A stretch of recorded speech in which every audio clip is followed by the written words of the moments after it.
কিন্তু আমরা নামাজ নাই, রোজা নাই, ঈদের দিন সকালবেলা বাস কোরবানি দিলাইলাম। কোরবানি কিনতে গেছি, নামাজের সময় যাইতেছে, নামাজের কোনো গুরুত্ব নাই, কিন্তু কোরবানির গুরুত্ব ঠিকই আছে, ঠিক না? নামাজ হইল ফরজ, কোরবানি করা কি? কোরবানি করা কি ওয়াজিব। কিন্তু ফরজের খবর নাই, ওয়াজিব নিয়ে খুব ধরতেছি। কোরবানি কিনতে গেছি, কিন্তু ফরজ চলে যাইতেছে, ফরজের কোনো গুরুত্ব আমি দিতেছি না, কিন্তু ওয়াজিবের গুরুত্ব, কোরবানির গুরুত্ব আমার কাছে খুব আছে। কিন্তু ফরজ তো ফরজই, আল্লাহ তাআলার হুকুমের মধ্যে সবচেয়ে বড় হুকুম হইল ফরজ। এই জন্য এইভাবে যখন কোনো বান্দা আমল করতে থাকবে, আমল করিয়া যখন বান্দা কোরবানি করবে, তখন তার কোরবানিকে আল্লাহ তাআলা অবশ্যই আল্লাহ তাআলা তার কোরবানিকে কবুল করে নেবে। যে ব্যক্তি প্রথম থেকে 10-9 দিন যখন আমল করতে থাকবে, এই আমলগুলা যখন করতে থাকবে, কারণ আল্লাহর নবী বলেছেন তোমরা চুলদাড়ি কাটবা না, নখ কাটবা না। আল্লাহর নবীর কথাটা আমি মানলাম, আমি নখ কাটলাম না, চুলদাড়ি কাটলাম না। এই 10 দিনের ভিতরে একবারে ঈদের দিন কোরবানির পরে আমি চুল কাটলাম, আমি নখ কাটলাম, আল্লাহর নবীর হুকুমকে মানলাম, আল্লাহর নবীর তরিকা অনুযায়ী চললাম। আল্লাহর নবী বলেছেন তোমরা 9টা রোজা রাখবা, এই 9টা রোজা রাখবা। তোমরা যখন এই 9টা রোজা রাখতে থাকবা, আল্লাহ তাআলা তোমাদেরকে এই ফজিলত দেবে। কোনো বান্দা যদি এই 9টা রোজা রাখতে থাকে আর আল্লাহ তাআলার কাছে দোয়া করতে থাকে যে আল্লাহ তুমি আমার কোরবানিকে কবুল করিও, আল্লাহ তুমি আমার কোরবানিকে কবুল করিও, বান্দা আমল করতে থাকবে আর আল্লাহ তাআলার কাছে দোয়া করতে থাকবে, আল্লাহ তুমি আমার কোরবানিকে কবুল করিও। আল্লাহর নবী বলেন যারা বারবার আল্লাহ তাআলার কাছে দরখাস্ত জানায়, বারবার আল্লাহ তাআলার কাছে বলে আল্লাহ তুমি আমার কোরবানিকে কবুল করিও, প্রতি নামাজের পরে আল্লাহ তাআলার দরবারে দোয়া করে আল্লাহ তুমি আমার কোরবানিকে কবুল করিও, প্রতি নামাজের পরে বান্দা যখন কান্নাকাটি করতে থাকে আল্লাহ তুমি আমার কোরবানিকে কবুল করিও, তাহাজ্জুদের নামাজ পড়িয়া যখন বান্দা আল্লাহ তাআলার দরবারে যখন কান্নাকাটি করতে থাকে আর বলতে থাকে যে আল্লাহ তুমি আমার কোরবানিকে কবুল করিও। কোরবানি কিন্তু খুব একটা দামি জিনিস, দুনিয়ার মধ্যে সবচাইতে দামি বস্তু হইল, সেই বস্তুর মধ্যে সবচাইতে দামি বস্তু হইল কোরবানি। এই কোরবানি সবচাইতে দামি জিনিস, কিন্তু আমাদের কাছে এই কোরবানিটা খুব হালকা মনে হয়। কোরবানির সময় আসলো, কোরবানি কিনলাম, কোরবানি দিয়া দিলাম, গোশত খাইতে থাকলাম, বন্টন করলাম, মনে হয় যে এই পর্যন্তই শেষ হয়ে গেছে। না না, এই কোরবানি আল্লাহ তাআলার কাছে চাইতে হবে, আল্লাহ তাআলার কাছে বলতে হবে যে আল্লাহ তুমি আমার কোরবানিকে তুমি কবুল করিও, আল্লাহ তুমি আমার কোরবানিকে কবুল করিও। চৌকের বিনিময়ে আল্লাহ তাআলা রক্তকে কবুল করিয়া নেয়। যতক্ষণ পর্যন্ত চৌকের পানি আসবে না ততক্ষণ পর্যন্ত রক্ত আল্লাহ তাআলার দরবারে কবুল হবে না।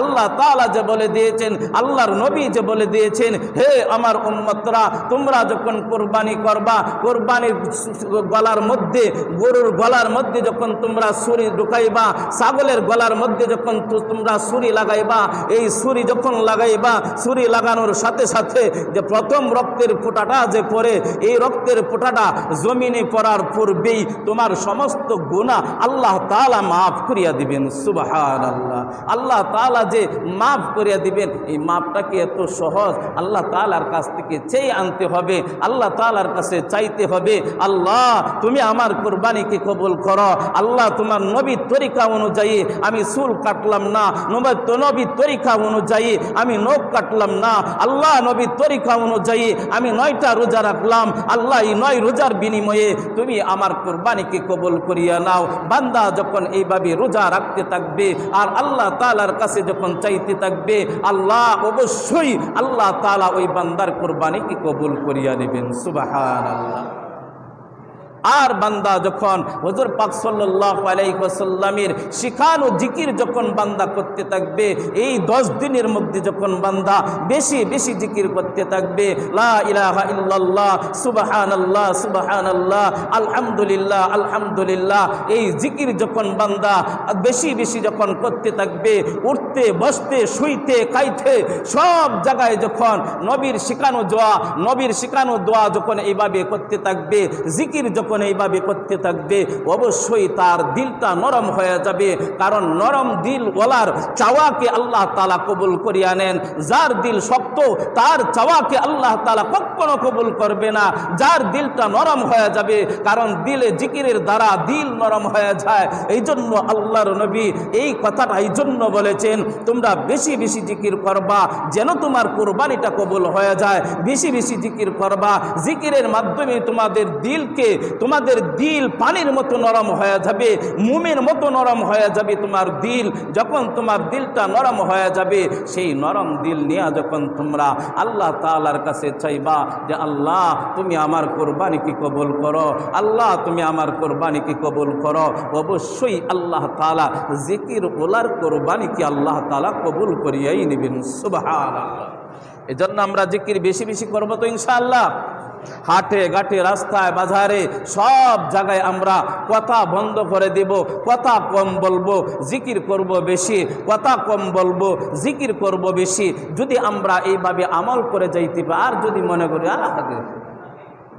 ওই বনে আমল ওই বনে কোরবানির কাজ কোরবানি করব, হ্যাঁ কোরবানি হবে, কিন্তু আল্লাহ তাআলার দরবারে কবুল হবে কিনা এটা সন্দেহ। কিন্তু যদি এইভাবে আমল করে যদি আমরা কোরবানি করতে পারি, তাহলে আশা করা যায় অবশ্যই আল্লাহ তাআলা আমাদের কোরবানিকে কবুল করে নেবেন।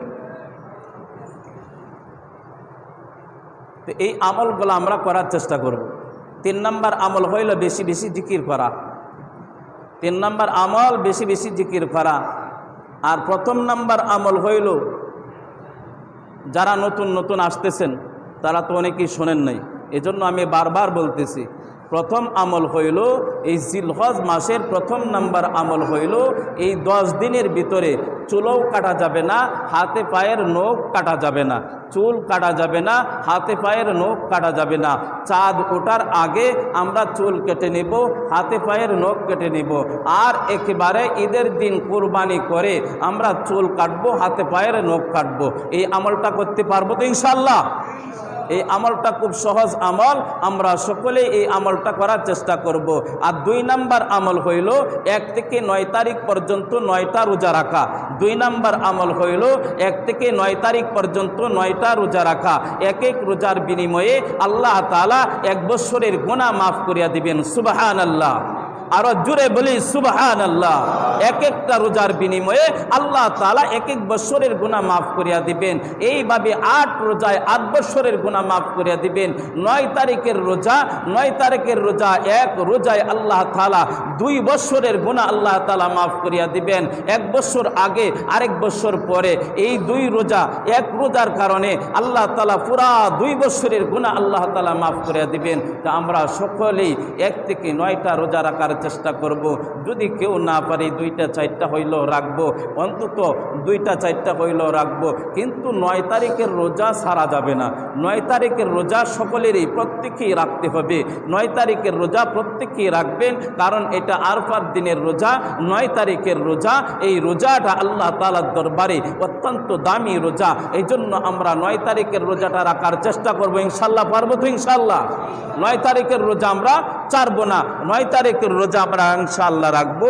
আর 3 নাম্বার আমল হইল বেশি বেশি জিকির করা, বেশি বেশি জিকির করা।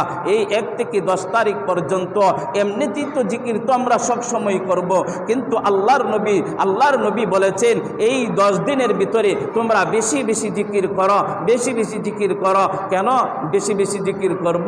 তোমাদের সামনে আরেকটা আমল আছে, সেই আমলটা যেন আল্লাহ তাআলার দরবারে কবুল হয়ে যায়, আল্লাহ তাআলার দরবারে যেন কবুল হয়ে যায়। এই জন্য তোমরা বেশি বেশি এই 10 দিন তোমরা বেশি বেশি জিকির করবা। আমরা সকলেই এই আমলটা করারও চেষ্টা করব।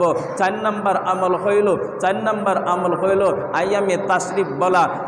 9 ফজর থেকে 9 তারিখ ফজর থেকে 13 তারিখ আসর পর্যন্ত, 9 তারিখ ফজর থেকে 13 তারিখ আসর পর্যন্ত প্রতি ফরজ নামাজের পরে পুরুষরা মসজিদের ভিতরে জোরে জোরে তাকবীর দিবে, আর মহিলারা মা বোনরা যারা ঘরের মধ্যে আছেন তারা আস্তে আস্তে তাকবীর দিবে। এই হইল 4 নম্বর আমল। 5 নম্বর আমল হইল সামর্থ্যমান ব্যক্তি যারা আছে তারা হজ করবে।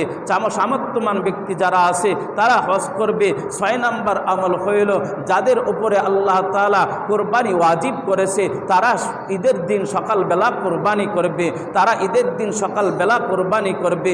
এখন বলতে পারে যারা কুরবানি করবে তাদের জন্য না এই আমল? তাদের জন্যই তো এই আমল। আল্লাহর নবী বলেছেন কুরবানি যারা করবে তাদের জন্য এই আমল, কুরবানি যারা করবে না তাদের জন্য এই আমল। যারা কুরবানি করবে না তারা যদি আল্লাহ তাআলার দরবারে এই আমলগুলা যদি করতে থাকে যে আল্লাহ আমার সামর্থ্য নাই এই জন্য আমি কুরবানি করতে পারি নাই, আমার সামর্থ্য নাই আমি কুরবানি করতে পারি নাই, এই বান্দা যদি আল্লাহ তাআলার দরবারে আফসোস করতে থাকে আর বলতে থাকে আল্লাহ আমার যদি সামর্থ্য থাকতো অবশ্যই আমি কুরবানি করতাম, অবশ্যই আমি কুরবানি করতাম, কিন্তু আমার সামর্থ্য নাই, সামর্থ্য না থাকার কারণে আমি কুরবানি করতে পারলাম না।